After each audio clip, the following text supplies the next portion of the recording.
নমস্কাৰ গীতাশ্ৰী ব্লগছলৈ মই আপোনালোকক স্বাগতম জনাইছোঁ। আজি মই ফ্ৰেঞ্চ ফ্ৰাইজ কেনেকৈ ঘৰতে বনাব পাৰি তাকে দেখাম। ভিডিঅ'টো শেষলৈকে আপোনালোকে চাই থাকিব।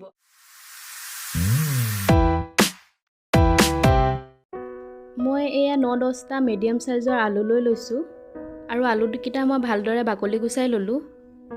বাকলি গুচাই লোৱাৰ পিছত এয়া মই ভালদৰে ধুই লৈছোঁ আলুকেইটা চাফাকে। এতিয়া মই আলুকেইটাত পানীত ডুবিয়াই থৈছোঁ কাৰণ আলুবিলাক সোনকালে ৰঙচুৱা হৈ যায়। আৰু দেখিছে আপোনালোকে মই মিহি মিহিকৈ দীঘল সাইজত কাটি লৈছোঁ। আপোনালোকে এনেদৰে কাটি ল'ব। এনেকুৱা চব্জি কটা মেচিনো আপোনালোকে পায়, কিন্তু মই হাতেদি কাটি বেছি ভাল পাওঁ, সেয়েহে মই হাতেদি কাটিছোঁ সমান সাইজত। এনেদৰে দীঘল দীঘলকৈ কাটি ল'ব। আকৌ মই এয়া পানীত ডুবিয়াই দিছোঁ। এয়া দেখিছে আপোনালোকে আলুৰ সাইজটো মই কেনেকৈ ৰাখিছোঁ। আপোনালোকে এনেকুৱা সাইজতে ৰাখিব।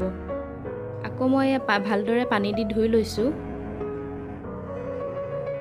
এয়া মোৰ আলুখিনি ধোৱা হৈ গ'ল।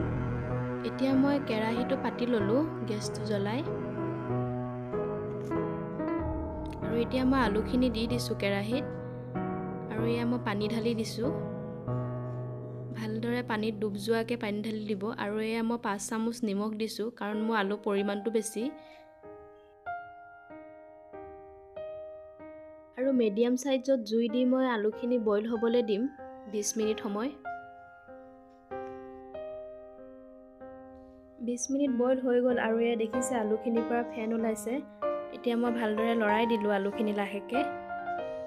আৰু চাওকচোন আলুখিনি মই আধা কেঁচাকৈ ৰাখিছোঁ। মই আপোনালোকক দেখাই আছোঁ। সম্পূৰ্ণ সিজাব নালাগে। এয়া দেখিছেনে অলপ প্ৰেছ কৰিবলগীয়া হৈছে আলুখিনি ভাঙিবৰ কাৰণে। এতিয়া মই টুকি ল'লোঁ এটা গামলাত।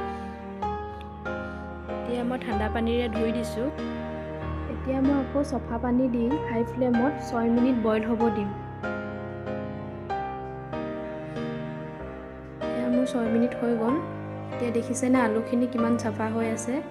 এবাৰ পানীত কোনো ৰং ওলোৱা নাই। এতিয়া মই ডলা এখনত কাপোৰ পাৰি পিনে এয়া মই আলুখিনি পাতলকৈ মেলি দিলোঁ। আৰু 30 মিনিট সময় মই ফেনৰ তলত আলুখিনি শুকাব দিম।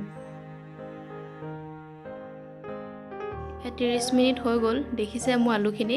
আপোনালোকে ৰ'দতো শুকুৱাব পাৰে আলুখিনি। আৰু এতিয়া মই এয়া কেৰাহীত তেল দি ল'লোঁ। সৰহকৈ দিব যাতে আলুখিনি ডুব যায়। আৰু মিডিয়াম সাইজত জুই দি মই আলুখিনি হাফ ফ্ৰাই কৰি ল'ম। দেখিছে ফুল ফ্ৰাই কৰিব নালাগে। এয়া মোৰ হৈ গ'ল হাফ ফ্ৰাই কৰা। এয়া দেখিছেনে আলুখিনি এতিয়াও কেঁচা হৈ আছে আৰু সিজিব বাকী আছে। প্ৰায় মোৰ আলুবোৰ ঠাণ্ডা হ'ল। আৰু মই এতিয়া আলুখিনি পলিথিনৰ ভিতৰত ভৰাই ল'ম ভালদৰে। আৰু মই ফ্ৰিজৰ ভিতৰত 20 মিনিটৰ কাৰণে ৰাখি দিম।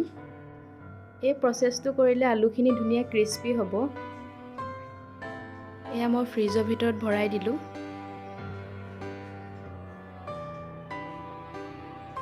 বিছ মিনিট হৈ গ'ল। এয়া দেখিছেনে আলুখিনি মই উলিয়াই আনিলোঁ।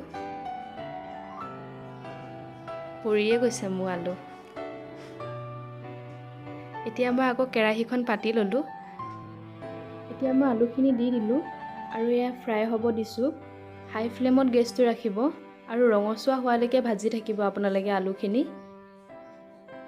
ৰঙচুৱা হ'লে অলপ দেখিবও ভাল লাগে আৰু ধুনীয়া ক্ৰিস্পিনেছ এটাও আহে। চ' ৰঙচুৱা হোৱালৈকে ভাজি থাকিব আৰু ভালদৰে লৰাব যাতে আলুবোৰ ভাঙি নাযায়। এইদৰে মই আটাইখিনি আলু ভাজি ল'লোঁ। এয়া দেখিছে কালাৰটো কিমান ধুনীয়া আহিছে। মোৰ আলুখিনি ভজা হৈ গ'ল। এয়া মই গামলা এটাত টুকি লৈছোঁ। এয়া দেখিছেনে আলুখিনি কিমান ধুনীয়া হৈছে। কিমান ধুনীয়া চাউণ্ড এটা আহিছে ক্ৰিস্পিনেছৰ। দেখিছেনে পূৰা মচমচীয়া হৈ গৈছে আলুখিনি। মোৰ জোকাৰিলতো ভঙা নাই। এয়া দেখিছেনে। এতিয়া মোৰ প্ৰায় ৰেডি হৈ গ'ল। আৰু মই ধুনীয়াকৈ এইখিনি মই টমেটো চচৰ লগত প্লেটত উলিয়াই লৈছোঁ। আপোনালোকে যিকোনো চচ ইউজ কৰিব পাৰে। দেখিছেনে কিমান সুন্দৰ হৈছে।